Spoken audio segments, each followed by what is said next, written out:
Bir günləri cəmaət məsciddə namazı qılıb dua eləyirmişlər. Elə bu vaxtı cavan biri olan əlində bıçaqla girir məscidə, cəmaətin içərisinə, qışqırır ki, ey cəmaət, içinizdə bir dənə müsəlman var, yoxdur.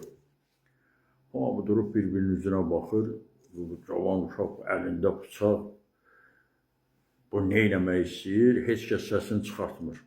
Oğlan bir də təzədən qışqırır. Sizə deyirəm, içinizdə bir dənə müsəlman var ya yoxdur. Bu vaxtı bir dənə bunların içərisindən qoca bir kişi qalxır ayağa, deyir ki, müsəlman mən. Cavan oğlan yaxınlaşır, həmin bu qoca kişiyə deyir, əmi, səni bir dəqiqə bayırda, gedək bayıra çıxaq. Bunlar girir bunun qoluna, bu qoca kişini çıxardır bayıra. Amma qorxu içində bir-birinin üzünə baxırlar. Bunlar bayıra çıxanda qoca görür ki, bağçada bir ağaca qoç bağlanıb. Deyir, əmi, mən bu qoçu qurban kəsmək istəyirəm.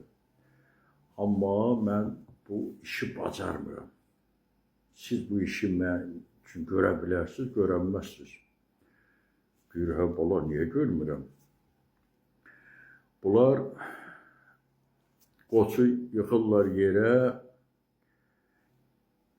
kəsmək üçün, amma bu qoca kişi gücü çatmır qoyunu saxlamağa ya da. Bunlar qoca görür ki, qoyunu kəsə bilmir. Yəni, bunların üst başı qan olur, dad olur. Bunlar bu ayda qoyunu kəsmək ayında içəridəkilər hamısı bir-bir danışırlar ki, ay görəsən bu qocanı apardı, bu çöldə neynədir, onun başına nə oyun gətirdi, başını kəsdi, nə qayırdı. Amma qorxusundan da heç biri çölə çıxıb maraqlanmır ki, bu nə oldu, bunlar nə iş görürlər bayırda. Bu çöldəki qoca görür də kəsə bilmədi də indi, bunun da üst başı qan, bu cavan uşağın da üst başı qan. Deyir, oğul, bu qoyuna əziyyət verməyək, get sən içəridən bir nəfər də çağırır, gəlsin, bunu, bu qurbanı yerinə yetirə bilər. Bu oğlan yenə qayıdır, girir məscidin içərisinə, oğlan da bıçaq, hamısı qan. Bunu görən hamı içəridəki möminlər, hamısı vahimə içində oğlana baxır. Oğlan qışqırır ki, içərizdə başqa bir müsəlman var. Heç kəs səsin qorxusundan çıxartmır. Hamı bir-birinin üzünə baxır. Deyir, bu qanlı bıçaqda kişinin başını kəsin, ayırdı. Oğlan görür, səs çıxmadı, bir də qışqırır ki,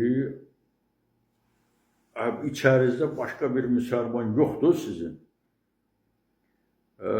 Hamı yenə bir-birini, hamı dönür, imama baxır.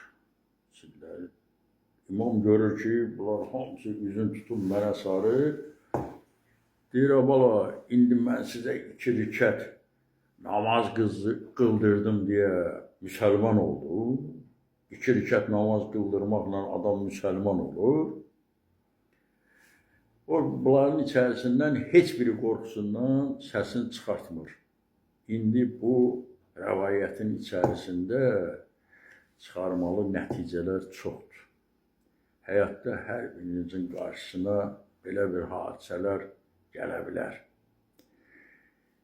Xoş gündə hamı öyünür, özün xoş niyyətli adam kimi göstərir. Amma insanın nə cür insan olduğunu bilmək üçün onu dar ayaqda yoxlamaq lazımdır. Ki, bu insan nə cür insandır. İndi ona görə dostlar, yəqin ki, belə bir hadisələr bir çoxlarının başına gəlib, kimin başına nə cür hadisə gəlibsə, yorumlarda öz fikirlərinizi bildirə bilərsiniz.